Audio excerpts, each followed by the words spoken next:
A number of years ago, the Central Bank of the United States, the Federal Reserve, produced a document entitled Modern Money Mechanics.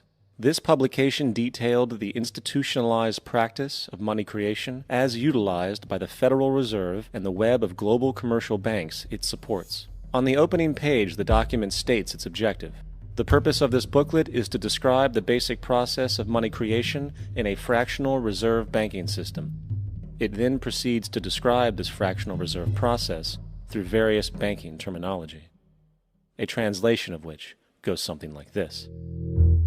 The United States government decides it needs some money, so it calls up the Federal Reserve and requests, say, $10 billion. The Fed replies, saying, sure, we'll buy $10 billion in government bonds from you. So the government takes some pieces of paper, paints some official-looking designs on them, and calls them treasury bonds.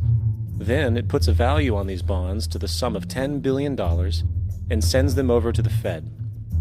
In turn, the people at the Fed draw up a bunch of impressive pieces of paper themselves, only this time calling them Federal Reserve notes, also designating a value of $10 billion to the set.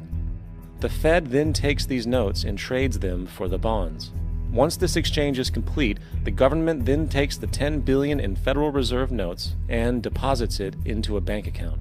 And upon this deposit, the paper notes officially become legal tender money, adding $10 billion to the U.S. money supply. And there it is. $10 billion in new money has been created. Of course, this example is a generalization, for, in reality, this transaction would occur electronically, with no paper used at all. In fact, only 3% of the U.S. money supply exists in physical currency. The other 97% essentially exists in computers alone. Now, government bonds are, by design, instruments of debt, and when the Fed purchases these bonds, with money it essentially created out of thin air, the government is actually promising to pay back that money to the Fed. In other words, the money was created out of debt. This mind-numbing paradox of how money or value can be created out of debt or a liability will become more clear as we further this exercise. So, the exchange has been made and now $10 billion sits in a commercial bank account. Here's where it gets really interesting.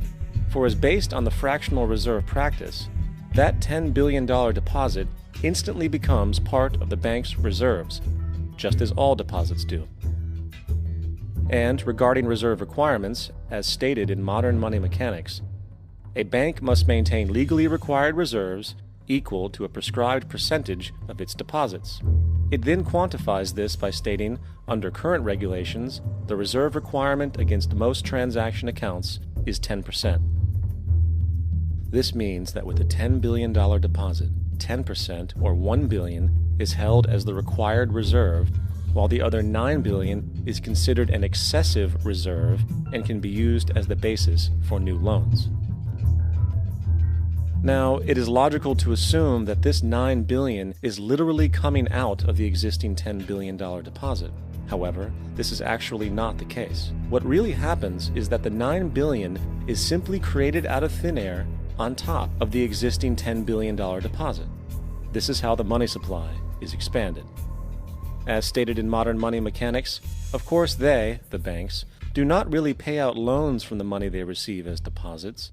If they did this, no additional money would be created. What they do when they make loans is to accept promissory notes, loan contracts, in exchange for credits, money, to the borrower's transaction accounts. In other words, the $9 billion can be created out of nothing simply because there is a demand for such a loan and that there is a $10 billion deposit to satisfy the reserve requirements. Now, let's assume that somebody walks into this bank and borrows the newly available $9 billion. They will then most likely take that money and deposit it into their own bank account. The process then repeats, for that deposit becomes part of the bank's reserves. 10% is isolated, and in turn 90% of the $9 billion, or $8.1 billion, is now available as newly created money for more loans. And, of course, that 8.1 can be loaned out and redeposited, creating an additional 7.2 billion, to 6.5 billion, to 5.9 billion, etc. This deposit money creation loan cycle can technically go on to infinity. The average mathematical result is that about $90 billion can be created on top of the original $10 billion. In other words, for every deposit that ever occurs in the banking system, about 9 times that amount can be created out of thin air. Money jitters? Ask the obliging Bank of America for a jar of soothing instant money, M-O-N-E-Y, in the form of a convenient personal loan. So, now that we understand how money is created by this fractional reserve banking system, a logical yet elusive question might come to mind. What is actually giving this newly created money value? The answer? The money that already exists. The new money essentially steals value from the existing money supply.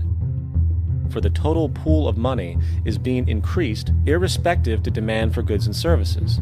And as supply and demand finds equilibrium, prices rise, diminishing the purchasing power of each individual dollar. This is generally referred to as inflation, and inflation is essentially a hidden tax on the public. What is the advice that you generally get? And that is, inflate the currency. They don't say debase the currency. They don't say devalue the currency. They don't say cheat the people who are saved. They say lower the interest rates. The real deception is when we distort the value of money. When we create money out of thin air, we have no savings, and yet there's so-called capital. So my question boils down to this: how in the world can we expect to solve the problems of inflation, that is, the increase in the supply of money, with more inflation? Of course, it can't. The fractional reserve system of monetary expansion is inherently inflationary. For the act of expanding the money supply, without there being a proportional expansion of goods and services in the economy, will always debase a currency. In fact, a quick glance at the historical values of the US dollar versus the money supply reflects this point definitively, for the inverse relationship is obvious. $1 in 1913 required $21.60 in 2007 to match value.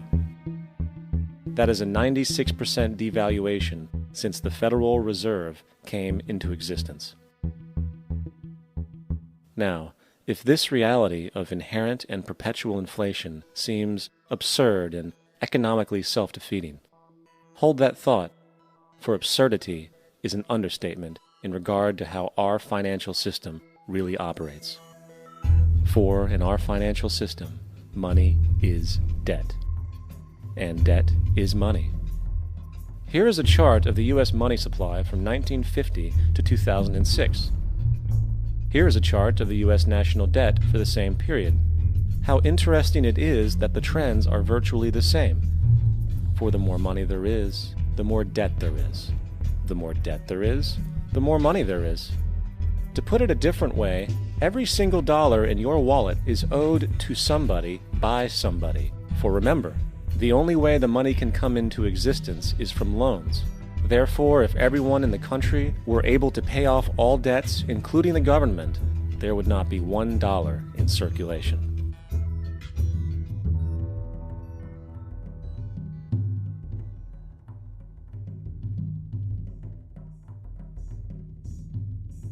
In fact, the last time in American history the national debt was completely paid off was in 1835 after President Andrew Jackson shut down the central bank that preceded the Federal Reserve. In fact, Jackson's entire political platform essentially revolved around his commitment to shut down the central bank, stating at one point, "The bold efforts the present bank has made to control the government are but premonitions of the fate that awaits the American people should they be deluded into a perpetuation of this institution or the establishment of another like it." Unfortunately, his message was short-lived, and the international bankers succeeded to install another central bank in 1913, the Federal Reserve. And as long as this institution exists, perpetual debt is guaranteed. Now, so far we have discussed the reality that money is created out of debt, through loans. These loans are based on a bank's reserves, and reserves are derived from deposits. And through this fractional reserve system, any one deposit can create 9 times its original value, in turn debasing the existing money supply, raising prices in society. And since all this money is created out of debt and circulated randomly through commerce, people become detached from their original debt, and a disequilibrium exists where people are forced to compete for labor in order to pool enough money out of the money supply to cover their costs of living. As dysfunctional and backwards as all of this might seem, there is still one thing we have omitted from this equation. And it is this element of the structure which reveals the truly fraudulent nature of the system itself: the application of interest. When the government borrows money from the Fed, or when a person borrows money from a bank, it almost always has to be paid back with accrued interest.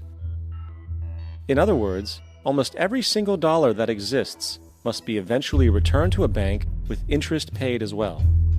But if all money is borrowed from the central bank and is expanded by commercial banks through loans, only what would be referred to as the principal is being created in the money supply. So then, where is the money to cover all of the interest that is charged? Nowhere. It doesn't exist. The ramifications of this are staggering, for the amount of money owed back to the banks will always exceed the amount of money that is available in circulation. This is why inflation is a constant in the economy, for new money is always needed to help cover the perpetual deficit built into the system, caused by the need to pay the interest. What this also means is that mathematically, defaults and bankruptcy are literally built into the system, and there will always be poor pockets of society that get the short end of the stick.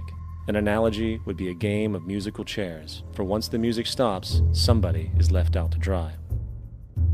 And that's the point. It invariably transfers true wealth from the individual to the banks.